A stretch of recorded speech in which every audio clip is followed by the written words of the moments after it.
en ce qui concerne là, le prochain chapitre, du coup, je pense qu'on aura la défaite de Vegeta ou de Goku, ou des deux même.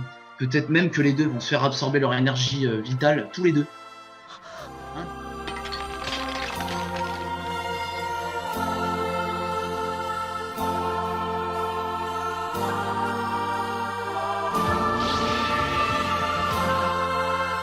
Salut à tous les Ningen, et bienvenue sur la chaîne de SV Universe, toujours en compagnie de mon acolyte Stein. Salut tout le monde. Donc voilà, on se retrouve pour une petite review du chapitre 46 de DBS.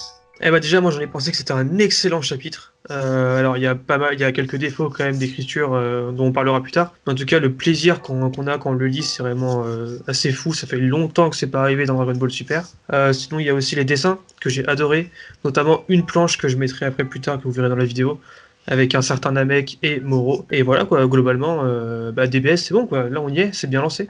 Moi, franchement, non, c'est un chapitre que j'ai bien aimé. Après, il y a quelques petits bémols, encore une fois. Bon, on va y revenir après. Après, il y aura toujours des petits bémols. C'est pour ça qu'on fait une review pour en parler. Hein. Donc, le chapitre commence sur Vegeta qui se fait malmener par Moro. Donc, il se prend un petit caille en pleine gueule. Donc, il est malmené. Et puis là, on avait Son Goku, j'ai bien aimé à ce moment-là, qui arrive en mode arrête ça. Et là, j'avais pensé à ce moment dans l'animé. Avec en japonais où t'as Son Goku pour dire Yamelo, tu vois. Il dit tout le temps ça à chaque fois. Et je me suis dit, putain, ça pourrait rendre vachement bien. Et du coup, il veut asséner un coup de pied à Moro. Et Moro, justement, le part sans même regarder. Et puis après, voilà, il le malmène. D'ailleurs, je sais pas si on va dire Moro ou Molo. C'est juste une question d'intonation. Soit tu fais le faux japonais, soit tu fais le mec qui parle français, c'est tout. ouais, c'est pas faux. Non, moi j'ai vu que les deux pouvaient se dire. Voilà, donc on va dire Moro pour se différencier un peu. Donc, tout le monde dit Moro, on va dire Moro. Donc Moro, franchement, il gagne toujours en classe en fait, dans ce chapitre. Donc de plus en plus dangereux, de plus en plus fort, parce qu'en fait il absorbe tout simplement l'énergie de ses victimes pendant qu'il combat. Donc il est clairement imbattable. Et puis surtout que là, il est quand même face à deux costauds, quoi, Vegeta et Goku. Quand t'absorbes leur énergie, voilà, quoi, tu pèses après. Ouais, et puis en plus, ce qui est super intéressant, c'est que justement, ce concept du fait que Moro absorbe de l'énergie, ça nous permet en gros de ne pas d'avoir recours, à la fusion, tout simplement. Parce que avec la fusion, ça reviendra au même. Et justement, ça serait lui offrir encore plus de puissance qu'il en a déjà. Et ça veut dire que nos héros vont devoir se démerder sans avoir recours à la fusion. À la fusion et pas avoir recours à juste un peu comme avec Jiren où on tape juste sur l'ennemi et pour le terrasser. Et là, ça va être une vraie stratégie à mettre en place, potentiellement avec les pouvoirs de Boo et j'y pensais, qu'il avait absorbé. J'y pensais moi que Boo va jouer un grand rôle en fait dans cet arc. Je pense que ça va être la résolution de l'arc. Voilà. Et donc voilà, franchement, on a un combat la fin du courant en fait entre Goku et Vegeta et Moro, pardon. Et du coup, on a Moro justement qui malmène Goku. Ah bah oui. Se fait encore une fois défoncer. D'ailleurs, c'est vraiment bien stylé hein, les images, je trouve, où il prend la jambe de Goku. Ouais, c'est grave stylé. Ouais. Vraiment, les chorégraphies de combat sont vraiment exceptionnelles dans le chapitre 1, je trouve. Ouais, on peut reprocher que peut-être justement Toyotaro détaille un petit peu trop l'action par rapport à Akira justement qui détaillait moins et du coup ça laissait un petit peu plus place à l'imagination. Non, je trouve que Toyotaro le fait qu'il détaille, moi ça me dérange absolument pas justement. Moi au contraire j'aime bien, ça permet de faire des trucs plus posés, plus impactants je trouve. Ouais, les images parlent d'elles-mêmes quoi, c'est assez explicite. Et donc du coup Goku qui se fait défoncer, Vegeta qui tente un canon Garrick, donc une ultime tentative, Moro l'absorbe par la bouche, donc c'est très grave. Vegeta et Goku qui se font absorber par leur énergie vitale, donc en se faisant attraper par la gorge. Voilà, petite prophétie, hein, je l'avais dit il y a quelques chapitres. Moro rejette les corps inanimés. Ouais, Moro rejette les corps inanimés au sol et après du coup il les laisse pour mort, il se barre. Hein. Et on a Vegeta et Goku qui sont secourus par le petit Namek. SK. Donc ça, je l'avais pas vu venir. C'était pas bête, ouais, le petit Namek qui arrive moi, j'avais dit que c'était Piccolo qui pouvait potentiellement venir les sauver. Et finalement, c'est pas Piccolo, c'est un autre Namek. Mais bon, on va accorder un demi-point pour la pertinence. Et puis attends, c'est avant ou après ce moment-là qu'on a un passage sur Terre avec Bulma qui va voir sa sœur pour contacter la patrouille galactique? C'est juste avant. C'est juste avant, ouais. Ouais, donc on a Bulma qui retrouve sa sœur Tight pour appeler la patrouille galactique pour avoir des nouvelles de Goku Vegeta parce que ça fait une semaine qu'ils sont partis de la Terre. Donc on a un petit moment de gag en fait avec Jaco, donc qui dit ouais Bulma elle prend vraiment la patrouille galactique pour une compagnie de taxi. Ouais. Et puis on a un autre gag aussi qui m'a fait vachement rire. C'est sur la planète de Beerus. D'ailleurs, c'est un des bémols où je voulais en dire. Ouais. Là, on a ce moment où on a Beerus qui est en train de pêcher, et pas avec n'importe qui. Il est quand même en train de pêcher avec le poisson oracle. Ça m'a bien fait rire. Je vois le poisson oracle qui est au-dessus de son bocal en train de pêcher, c'est marrant quand même. Ouais, c'est vrai que c'est vachement marrant quand même. C'est assez absurde, c'est marrant quoi. Et on a Beerus qui dit ouais, justement là on a la raison du pourquoi Beerus n'est pas venu en aide à Goku, n'est pas venu affronter Moro. Et donc Beerus est content en fait que qu'un destructeur détruise des planètes à sa place. Parce Ouais, que en fait, celui-ci lui permet de rien faire. C'est ça, en fait, Voilà. lui, il permet seul, il glande et quelqu'un fait le boulot à sa place. Moyen pour un dieu de la destruction, quand même, on va pas se mentir. Moi, j'ai pas aimé du tout cette façon d'écarter Beerus du Ouais, combat. ça sent un peu la facilité scénaristique. Moi, je suis vraiment d'accord en fait pour écarter Beerus du combat parce que je trouve que d'avoir introduit les dieux de la destruction, ça décrédibilise un petit peu l'intrigue. Si vous voulez, quand on a un méchant puissant, on a juste à se dire bah Beerus il a qu'à venir, il va le défoncer. En fait, c'est trop une porte de sortie. Il y a trop de portes de sortie dans Dragon Ball. Ouais, il y en a beaucoup trop. Ouais. Et donc en fait, il faut vraiment écarter Beerus, mais je pense qu'il faut l'écarter définitivement et pas seulement sur le court terme. Et là, en fait, là du coup, je sais pas, ça ne correspond pas du tout. Je trouve à la mentalité de Beerus parce que moi j'avais plus l'idée d'un Beerus qui ne laisserait justement personne exécuter sa tâche même s'il est feignant. Je pense que non, dans l'idée personne ne peut le remplacer un peu. C'est comme ça qu'il pense aussi. Et je pense que voilà non, je pense que ouais, c'est une facilité scénaristique, voilà, c'est une idée pour l'écarter, mais je trouve que cette idée est pas bonne. Voilà pour la parenthèse Beerus. Donc après, on revient sur la planète Namek, et donc avec notre intrigue entre Moro, Son Goku et Vegeta. Et je trouve que là, il y a encore un problème qui se pose, c'est le fait que c'est justement le problème des 3 jours. Vegeta et Goku sont restés justement inconscients, voilà, 3 jours. Et Moro, pendant ces 3 jours, il n'a fait que 3 villages. C'est qu'en fait, c'est un problème récurrent dans Dragon Ball Super, c'est le temps. Dans le tournoi du pouvoir, il y avait des épisodes entiers qui duraient 4 secondes. C'est vrai. Hallucinant. Genre l'épisode se déroulait sur 21 minutes, moins les génériques et tout ça. Mais dans la temporalité Dragon Ball, on nous dit 4 secondes. Ça n'a aucun sens. Et là, c'est un peu pareil. Genre 3 jours, 3 villages. Le mec peut voler, ou du moins, il a une magie qu'on connaît pas trop bien encore pour l'instant. Mais 3 jours, 3 villages, à mon avis, c'est plutôt 3 minutes et 3 planètes, à mon avis, avec Moro. Moi, je serais pas étonné même de le voir se téléporter en fait de village en village. Ouais, c'est ça, tout simplement. En fait. Et après, voilà, soit ils veulent vraiment le faire se déplacer en vaisseau, soit. Mais je trouve que ouais, 3 villages en 3 jours. Non, je suis désolé, mais non, là, c'est un gros problème scénaristique, je trouve. Ouais, je pense que c'est fait un peu pour ralentir. C'est un peu pour ralentir, je pense, le rythme, mais d'un côté, on est qu'au 4e chapitre, je crois, sur ce. Ouais, mais tu vois, ouais, mais le temps est mal géré, tu vois, il a mal géré son.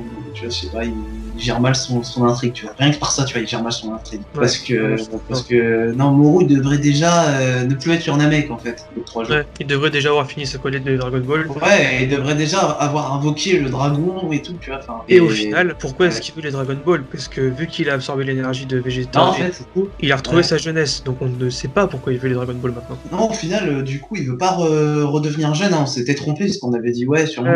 Mais apparemment, non, parce que non, il veut pas redevenir jeune, donc on ne sait pas justement, en fait, quel est son souhait. Ça rend la chose plutôt intéressante. Et donc, du coup, après, on a justement quelque chose, on vient avec quelque chose de plutôt intéressant. C'est justement le sauveur Namek qui arrive pour affronter Moro. Donc, sur le principe de l'assimilation. Oui, donc en fait, les Namek, maintenant, ils ont trouvé un procédé pour se défendre. C'est-à-dire qu'on a les guerriers les plus puissants de Namek qui se rassemblent dans un seul individu. Voilà. Ouais. Et on se demande pourquoi ils l'ont pas fait contre Freezer. Ouais, mais je trouve qu'en vrai, utiliser la mythologie Namek pour ce chapitre, c'est certes du fanservice, mais ça, enfin personnellement, ça a marché avec moi. Genre, j'étais à fond, genre c'était vraiment stylé. Ouais, c'était stylé après, mais j'ai pas cru une seconde. Hein. Je savais que ça allait être vite emballé, quoi. On va pas se mentir, je m'étais dit en 1 ou 2 coups, c'est réglé. Bon, résultat, il a même pas eu le temps d'avoir de coups ni de combat parce qu'il a juste eu à mettre son bras comme ça et c'était réglé, quoi. Transperçante. On a cette image où Moro, en fait, sans regarder. En gros, il tend son bras vers l'arrière et il a transpercé le Namek. C'est ça. Voilà, c'était vraiment classe d'ailleurs, vraiment violent à la manière d'un Dragon Ball Z. Et il y avait enfin du c'était- sang. Ouais, On avait du c'était sang. plaisant. C'était vraiment plaisant. Et voilà, donc du coup, pardon, ouais, ça nous amène plutôt. Ça nous amène du coup à ce que l'on pense pour la suite. Voilà, ce que vont devenir Goku et Vegeta, ce que va devenir la planète Namek, surtout. Pour le chapitre 47. Ouais, donc le chapitre 47. Ce que l'on voit pour le chapitre 47. Alors franchement, non, c'est très simple. Hein. Je pense qu'on a Goku et Vegeta qui vont se remettre sur pied, déjà. Et en plus, je l'avais dit, hein, ils ont pas tous leurs pouvoirs. Ça, je l'avais dit. Ouais, on l'avait dit sur le fait que les transformations allaient sûrement être snappées comme ça. Et ouais, je pense qu'on se dirige un peu là sur brider la puissance de Goku et Vegeta pour cet arc-là en tout cas. Ouais. Alors moi, ce que je pense pour la suite, c'est qu'il n'y aura pas d'autres combats entre Goku et Vegeta et Moro sur la planète Namek. Moro va réussir à rassembler les Dragon Ball, je pense, et il va réussir à quitter Namek. On a Merus qui va débarquer avec sa navette sur Namek avec vous, et c'est à ce moment-là que Merus va exposer son idée, à mon avis, d'un plan stratégique en fait pour arriver à bout de Moro via du coup la participation de Majin Buu. Et le combat va se finir, je pense, je pense que l'arc va se finir dans 3 chapitres, 2 ou 3 chapitres. Et le combat final, je pense qu'il aura tout simplement lieu là où il a commencé, c'est-à-dire dans l'espace. Ouais, il y a de grandes chances. Moi, je vois vraiment quelque chose qui se finit dans l'espace, ça serait vraiment spectaculaire en fait. Et je pense que c'est ce qu'il y a de mieux. Après, je dirais un peu plus que 3 chapitres. Pas beaucoup plus, mais ça va pas durer très longtemps encore parce qu'ils vont passer très vite à autre chose.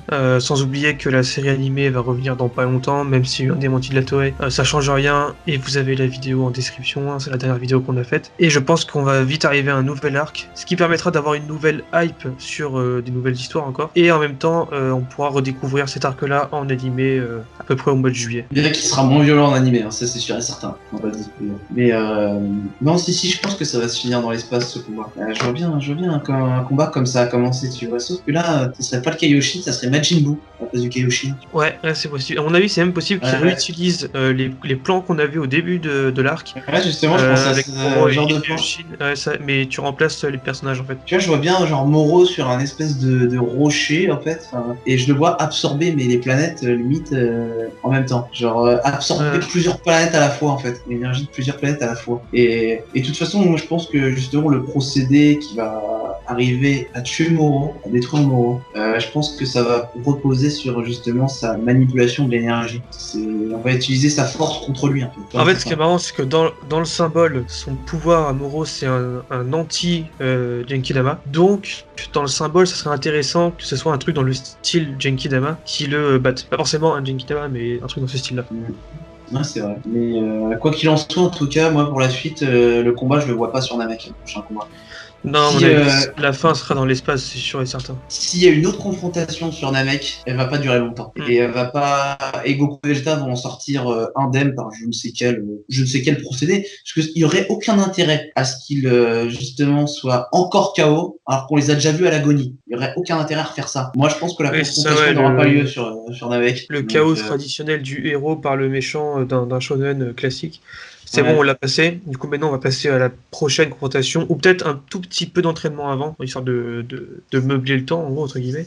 Moi, je pense que non, ils vont pas s'entraîner parce que t'as aucun intérêt à t'entraîner. Parce que redevenir plus fort, c'est lui donner plus de puissance. Ouais, c'est vrai qu'il y a ça aussi. Ouais. Donc, il y a aucun intérêt, en fait. Non, je pense qu'ils vont s'entraîner au procédé, en fait. Il y a un plan vraiment stratégique. Et Goku, au bout d'un moment, donc moi, c'est ça que j'ai aimé, d'ailleurs, je voulais en parler. Mais le fait qu'on ait un Goku qui est vraiment plus mature dans cet arc, tout simplement pendant son combat avec Moro, on le voit prendre la main de Vegeta et dire vas-y Vegeta, on se casse, voilà, je me téléporte, on se barre, on retourne voir Mirus. Et ça, j'ai trouvé ça vraiment bien parce que là, il est limite prêt à abandonner les Namek, mais au final, c'est vraiment intelligent parce que de toute façon, dans tous les cas, ça sert à quoi tout le monde est condamné à mourir, donc ils sont condamnés à mourir avec les Namek, donc autant qu'ils se replient pour trouver un autre plan et revenir. Plutôt que de rester. Ouais. Ça peut paraître logique, mais le Goku de DBS qu'on a vu durant toute l'anime, il aurait jamais eu cette idée-là. Ouais, c'est sûr, hein, le Goku de DBS, il est quand même de DBS animé, il est quand même particulièrement débile, on va pas se mentir. Alors que là, depuis le début de l'arc papier, on a le Goku de la fin de Dragon Ball Super. On a le Goku qu'on aime, le Goku qui nous a fait vibrer quand on était gosse, et pas le Goku lisse, creux est prêt à vendre des figurines de Dragon Ball Super. Goku il vend ses propres figurines. Non mais ouais, non franchement moi je le vois comme ça. Je vois pas une autre confrontation. Enfin, je sais pas ce que ça apporterait en fait de les voir réaffronter Moro sur Namek. Non, ça Non, apporterait rien. Il y aura ils un ont autre pas. combat pour finir l'arc, mais pas sur Namek, je pense. Ça va être Ouais, c'est ça. En fait, le prochain combat, c'est le combat final, quoi. Et il se passera pas sur Namek, il se passera dans l'espace. Et peut-être que je pense que Moro, justement, peut-être même Moro va abandonner sa quête de Dragon Ball sur Namek. Ça, c'est fort possible, puisqu'il va apprendre justement qu'il y a les Super Dragon Ball. c'est possible carrément. Ouais. Et justement, ça paraîtrait super logique, puisque les Super Dragon Ball, c'est quand même l'enjeu, l'élément majeur de Dragon Ball Super. Maintenant, on va dire les Dragon Ball, entre parenthèses, c'est dépassé. Dragon Ball, c'était Ouais, Dragon Ball Z. oui, non, mais c'est totalement has-been. Et là, maintenant, on a les Super Dragon Ball qui n'ont plus du tout de limite dans les souhaits. Et je pense que quand il va apprendre l'existence des Super Dragon Ball, il va abandonner sa quête sur Namek par je ne sais quelle raison il va abandonner. Et il va partir voilà, à la conquête des Super Dragon Ball. Et peut-être que moi, je pense qu'il va pas réussir à exaucer son souhait. Au final, je pense qu'on ne saura jamais c'est quoi le souhait peut-être de Moro, puisque Goku et Vegeta, Merus et la patrouille galactique et Blue vont intervenir avant qu'il puisse exaucer son souhait. Moi, je le vois comme ça. Ouais, c'est possible. Parce que le fait qu'il puisse justement se faire exaucer son souhait, ça serait trop redondant avec l'arc Zamasu, en fait, c'est ce que je veux dire. Ouais, c'est vrai. Et ça permettrait aussi scénaristiquement de garder Moro sous un coin, dans un coin pendant quelques temps, faire un autre arc et limite faire des fillers après où Moro se rééchappe, tu vois. Par exemple. Ouais, mais non, faudrait pas faire ça, puisque Je dis là, pas qu'il Moro, faudrait le faire, mais il pourrait le faire du coup. mais s'il ferait ça, Moro deviendrait comme Freezer, il deviendrait banal, alors que Moro c'est un ennemi qui n'est pas banal, on le voit, il est ultra cheaté, et ça serait le décrédibiliser en faisant ça. Ouais, c'est vrai. Et justement, moi je vois le fait que Moro n'exaucera pas son souhait, parce que je le trouve déjà surcheaté dans l'état actuel des choses, et s'il arrive à se faire exaucer son souhait, je ne sais pas c'est quoi son souhait, mais s'il arrive à se le faire exaucer, je pense que c'est la fin. La fin, c'est qu'il se fasse exaucer son souhait, il faut absolument l'en empêcher. Ça va être ça, à mon avis, l'enjeu pour la Z-Team, du coup, dans cet arc final. Voilà. C'est possible, ouais. Donc là, c'est des petites prophéties, hein, attention, mais pourrait bien se réaliser. Voilà. On verra bien, mais il y a moyen. Bah, quoi qu'il en soit, en tout cas, on vous encourage fortement à lire ce chapitre 46 de Dragon Ball Super. Vous avez encore à peu près un mois pour le lire avant la sortie du 47. Et du coup, nous, on a adoré, hein, vraiment. Enfin, c'était quelques défauts, mais dans l'ensemble, on a adoré. On a vraiment bien aimé, à part le gros défaut, c'est le défaut des 3 jours. Voilà. Ouais, ça, à part la fin, les 3 jours, ouais. Le gros défaut pour moi, voilà. Mais en tout cas, ouais, on vous encourage à le lire et à suivre tout simplement, du coup, cet arc Moro qui est une bouffée d'air frais et du renouveau pour Dragon Ball. Ah bah ça c'est clair. Et dites-nous aussi en commentaire ce que vous avez pensé du chapitre. N'oubliez pas de vous abonner, de cocher la cloche, de partager. Et puis vous pouvez nous dire aussi vos petites théories sur la suite. Et bien merci à tous d'avoir écouté cette vidéo jusqu'au bout. Et on vous dit à bientôt pour de nouvelles vidéos. Ciao. Merci, à la prochaine.